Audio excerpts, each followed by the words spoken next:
Hey Home Tribe, Ali C, Spiritual Revolutionary, second messenger of our Eternal Father at home, and guide as we turn the lights on.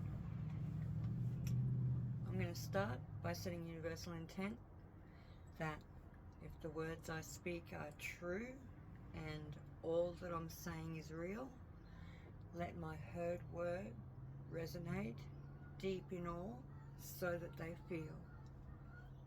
Thank you, Father. Blessed be. Okay, guys. So this here is my spiritual testimony only. Not my life testimony, not anything but my spiritual testimony. Okay. We'll start off. By the way, this is a definite statement. My shirt is a statement all day long. Statement. Okay. 14 years old. Hitchhiked down to the coast, badly damaged, molested long term for more than 4 years, raped by my first boyfriend's father at 13. So with my 16-year-old girlfriend, hating on myself, badly damaged, she's even worse than me. We hitchhiked from my house down at Brisbane to the Gold Coast. We're sitting outside of a whorehouse and we pick up some dirty, fat old man, talk him into taking us to a motel rather than going in there. So he does that. We're at the motel. I've walked in, taken a pee. I'm walking out, looking at my eyes in the mirror as I walk out, and I hear just my own thought in my head say, "My child, I love you. You do not have to do this. Please don't do it." So I went, reversed my ass back into that mirror, looked myself dead in the eye again, and said, "Who the fuck are you?" Because as I said earlier, 14, long-term molested, hated on myself, knew it wasn't me talking to me. So even though it was my own thought in my head, just my own thought, I reversed back. I said, "Who the fuck are you?" Straight away, my own thought again, "My child, I am your father and I love you. Please do not do this." And needless to say, I did not do it. I ran out to that bathroom, into the room, grabbed my girlfriend, dragged her into the bathroom, got her to look into her eyes in the mirror, got her to look into my eyes in the mirror. She couldn't hear anything. Needless to say, I did nothing that day, but sat there and made sure that my girlfriend was okay when she did, because she wouldn't leave with me without doing something. Because of course we wanted money for alcohol or dope so that we could forget about our lives, because we hated on ourselves, as I said.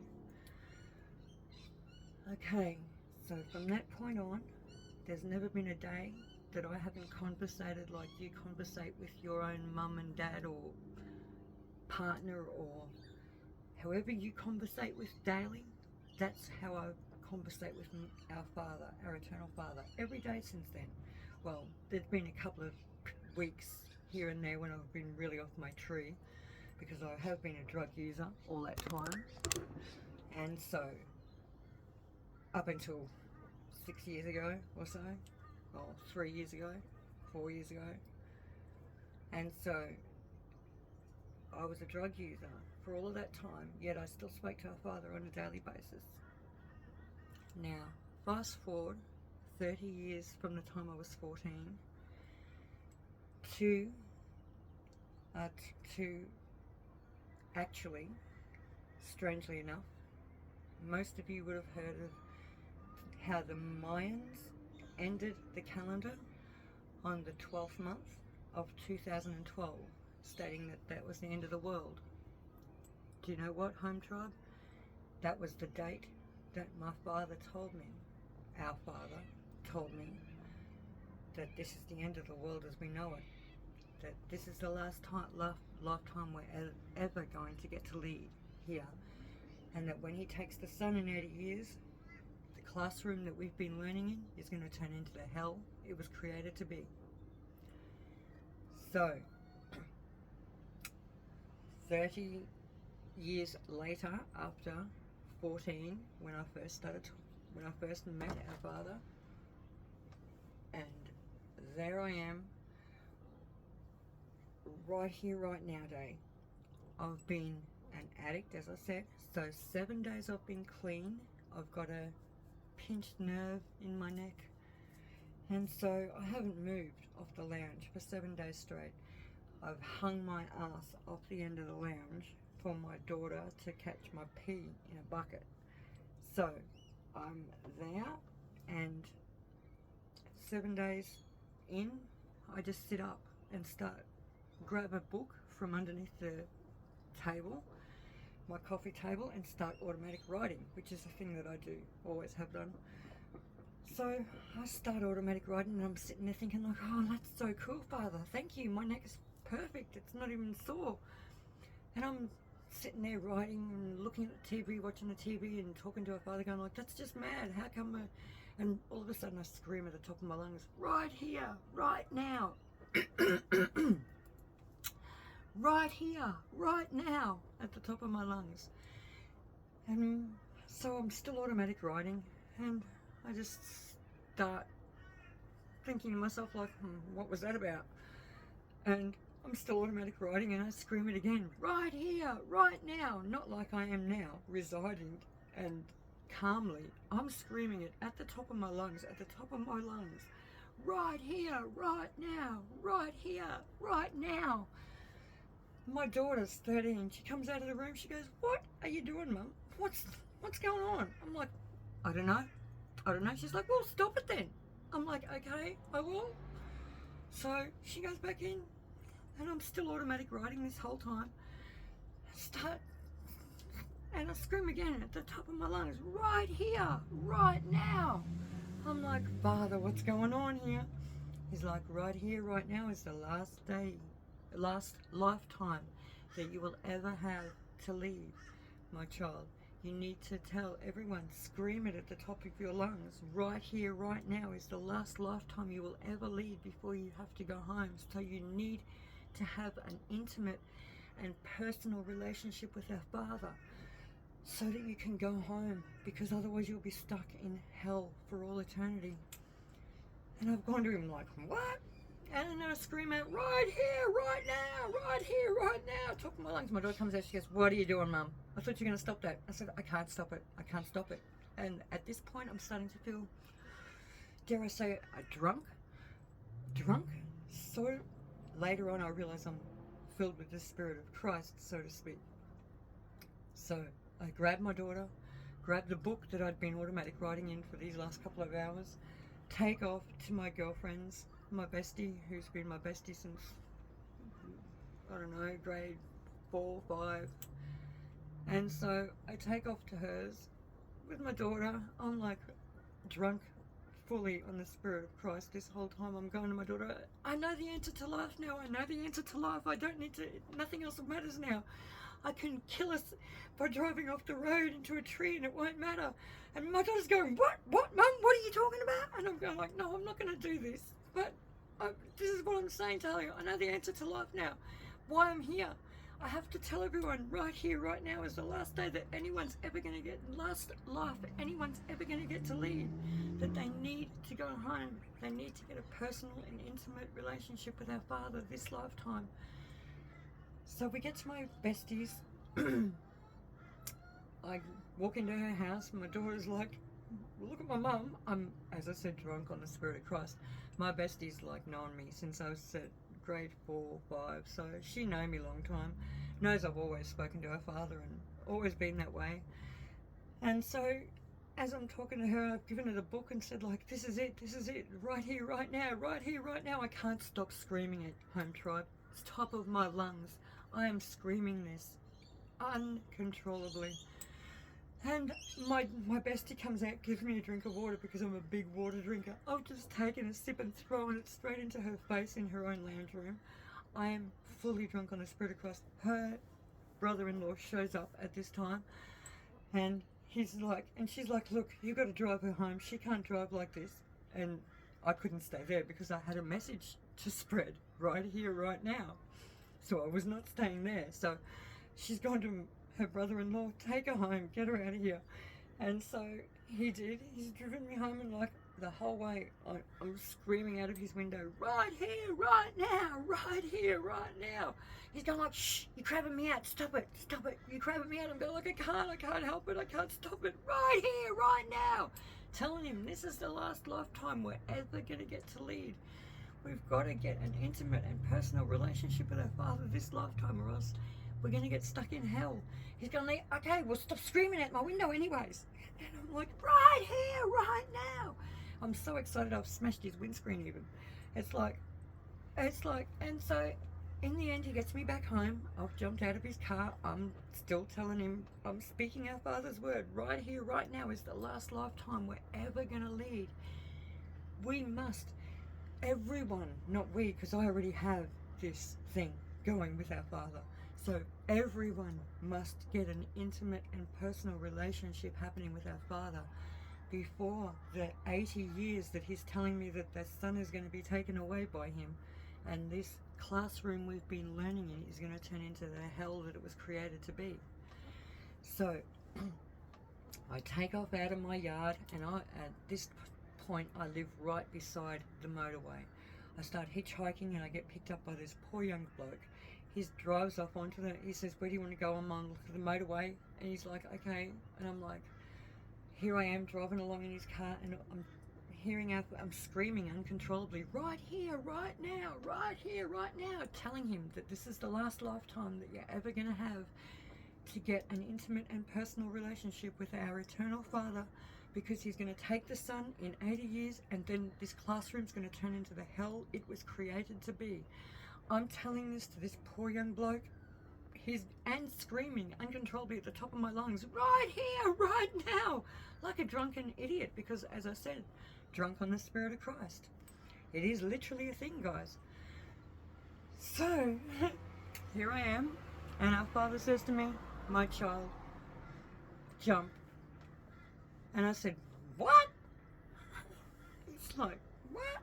It's like, have I ever steered you wrong, my child? I need you to, and boom, I was out of that car.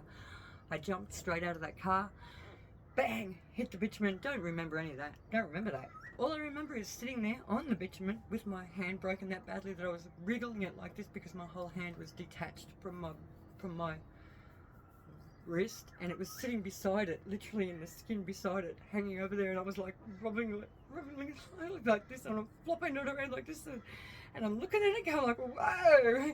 And there's not a mark on me, home tribe, not a scratch, not a bitumen, not a bit of bitumen rash, nothing wrong with me, guys.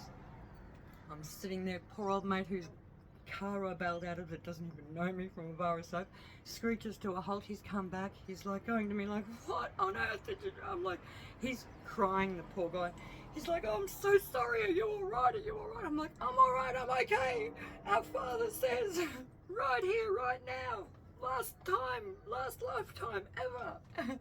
And of course the police arrive, the ambulance arrive. I'm screaming this, guys, at the top of my lungs. Right here, right now is the last lifetime we are ever going to have to get an intimate and personal relationship with our eternal Father, so that we can go home and not get caught in hell for all eternity. Of course, they take me to hospital. Have to. I've got a wrist broken that badly that it's not even connected to my arm anymore. And of course, I'm saying that I jumped out of a car that was doing, and mind you, the police officer's going to the poor guy who I bailed out of his car on, you can't have been doing that much, that fast. And I'm going, and he's going, yes, I was, because I just looked at my speedo. I was doing near the speed limit, so 90. And the cop is going, no, you can't be. She's not got a scratch on her. She's not got a bit of bitumen rash, not a gravel rash, nothing. Sitting there on the middle of the bitumen, wobbling my hand around. It's so badly broken, home tribe, that it's detached Can you see my scar? Can you see the scar? The scar's all the way down there. I've literally been, I have a plate, a metal plate, and look at the dexterity in my wrist still from metal plate holding that together. However, here I am sitting on the bitumen. Police is going like, no, you can't have been going that fast. Poor guy's going like, yes, I was. I'm telling you, it's not. I'm so sorry. It's not my fault. And like the officer's going like, wow, she's not got a mark on her. Police, ambulance, take me to the hospital. I'm still screaming at the top of my lungs, right here, right now. Well, maybe not at the top of my lungs so much anymore, but I'm still telling everyone that would listen to me, no matter how much of a sedation that they put into me, that I'm speaking our Father's word here, and that right here, right now, you all need to understand this is the last lifetime that you're ever going to get to lead. That if you don't have an intimate and personal relationship with our Father in 80 years' time when He takes the Son, boom, you're spending eternity in hell. And this is what I'm telling them. Obviously, I end up get this for how our Father works though. There's a psychiatrist that's come from Melbourne, that is the head of the psychiatric department. He's come up to give a lecture about a new thing that they found psychiatrically to the top psychiatric physicians at Logan. So he's there, has just given this talk, and he's walking through and hears what's happened with me. Hears that there's this young girl that's just bailed out of a car, has a wrist so badly broken that it's detached from her actual arm, yet she's got not a scratch on her even hand, let alone her body. And so he comes and he literally does my psychiatric assessment, and I continue to tell him straight, I'm here telling you that I have a message from our eternal Father at home saying that right here, right now is your last lifetime to ever get an intimate and personal relationship with our eternal Father who loves us all and wants us all to come home. And you must get this relationship with Him, because in 80 years He's going to take the Son, and this classroom we've been learning in is going to turn into the hell our Father created it to be. All of this is coming to me, is being told me on the 12th month of the 2012 home tribe. That is the time that our Father gave me this information. So, psychiatrically assessed by the head of the psychiatric department from Melbourne, mind you, I'm released in 2 days' time as completely sane. That psychiatrist spoke to my mother, who bless her soul was alive at that time, my best friend, my son. My daughter was a bit young to be spoken to, she was only 13, but I do believe he actually spoke to her as well. They all informed him that I'd been speaking to our Father all my life, that I'd spoke to Him forever and ever, that this was something that I'd always done, that I'd always professed to do, that I'd never ever stopped doing. That psychiatrist released me as sane, and oh goodness be the blessed be the glory and grace of our Father. If you are to be watching, sir, to be able to contact me, because that would be immense testimony for me to have, a witness testimony from yourself, sir. The psychiatrist that released me on the day that I predicted the beginning of the end of the world as we know it. Well, I didn't predict anything. Our Father told me. I'm not a predictor. I speak to our Father directly, have since I was 14. I don't predict nothing. I'm no Nostradamus. I'm literally being released after telling the psychiatrist that I speak to the eternal creator of all, our Father at home.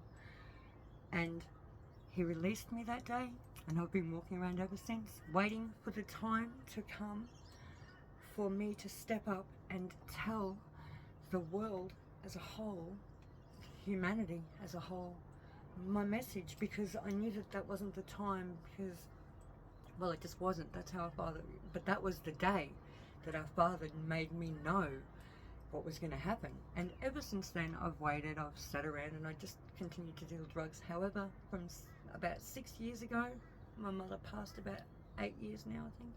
5, 6, 8 years.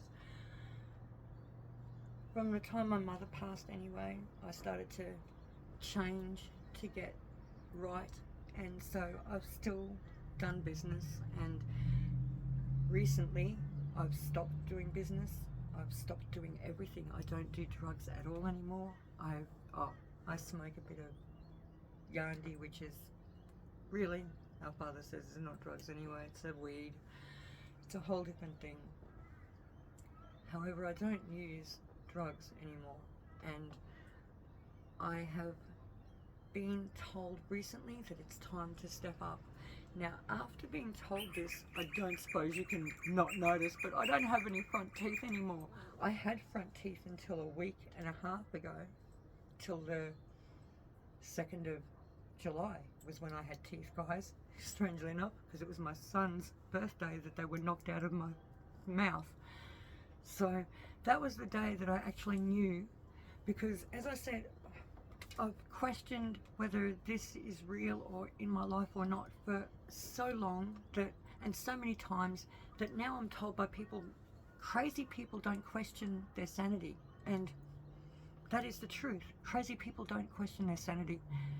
It's another reason why probably I was released as sane, because I explained to that psychiatrist, I've been questioning my sanity all my life and trying to prove myself wrong in the fact that I speak to our Father every day, all day long, because everyone else I talk to doesn't do it. They don't understand, they don't get it, they don't. So I knew it was a gift, it was something special. So, but I've tested it, tried to see that I was crazy, but I'm not crazy. I'm not crazy. This is real. This is true. And the day on my son's birthday, on the 2nd of July just gone, when some people were sent to my house, they're people that were from my past. Strangely enough, I'd been informed that something like that was going to happen. Someone from my past was going to happen, and when I forgave them, everything was going to change in me. And I tell you what, guys, that was the actual, because up till then I was sort of questioning even still, are you sure it's time? Is it really time? Even though our Father was saying it's time, step up, I was sort of questioning, is it really time? Because so many times I've jumped the gun a couple of times, stepping up when it really wasn't time. People would have seen that somewhere, maybe in a lights on in different places for different things, TikToks, maybe YouTubes. I don't know what I put it on, because as I said, I'm intertarded, so I don't really understand the internet to start with. However, I have jumped the gun because I've questioned whether it really is time at different times, and thought that it was, because I've been so waiting for this to happen, so anticipating the time for it to be here and now. So now that you've heard my right here, right now testimony, everywhere that you go, home tribe, you are all going to hear that saying. You're going to see it written in places. You're going to see it in signs, written on billboards, in advertisements, in papers that you read. Everywhere you look, everywhere you see, right here, right now, is going to be prevalent and come to your attention, home tribe. When this happens, that is a sign and an absolute wake-up call from our eternal Father at home to let you all know this here, right now is real shit. You all have to listen to what is going on here. Those girls came here to knock my teeth out, thinking that I wouldn't hop up, because I've always been a bit of a vain bitch, you know? Always been a vain bitch. Always loved my teeth, always loved my smile. Always had a brilliant smile. Look at it now. Can't smile. Anyways, you can see that. Look at that. That is the devil at work, home tribe. Because they thought when they knocked my teeth out that I wouldn't step up here and do this now. They thought that that would stop me.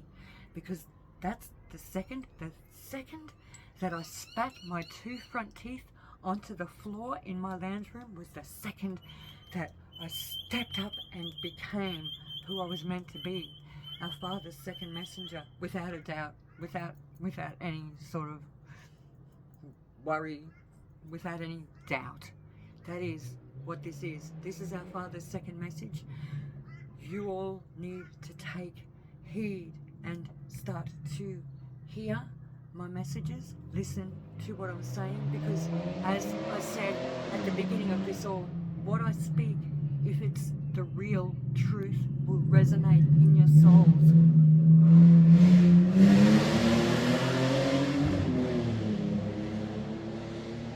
Glory be to where I live. Did you all hear that? That's what I live with. You'll all hear my life testimony soon, because that will be coming up shortly after this.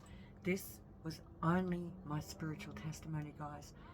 Don't doubt that when you hear right here, right now, everywhere and anywhere that you go, that it's not our Father telling you that this is the beginning of the end of the world as you all know it. And that this classroom that we have been learning in is soon. When I say soon, I mean in the next 70 years or so now, because that was in 2012. I was told that, so he said 80 years then. So is soon our Father is going to take the Son. And if you have not got an intimate and personal relationship with him in that period, you will be stuck here for an eternity. Because when he takes that Son, there's no coming out of here from then. There is no getting out of here. Scientists have reached home, because, strangely enough, reality is stranger than your wildest dreams, home tribe. So our Father, before he sent his final messenger, the messenger that is intended to lead you all home, before he sent me, he sent technology, the age of technology, then the age of science, to understand what technology was showing them, so that you would all see and hear that what I'm speaking is truth. Because science and technology are going to have already uncovered everything that I am going to say that's going to sound so outside of just anything that you've ever understood. This all is real, guys. You're going to be seeing me again soon, probably in a lot less woohoo suit. However, this was my personal and spiritual testimony. It was just what I've lived with our Father, and I have no doubt that I am his messenger. This shows me I've got no doubt. These teeth gone. Up until those teeth being in my head, I still had doubt. I still thought about maybe not, who knows.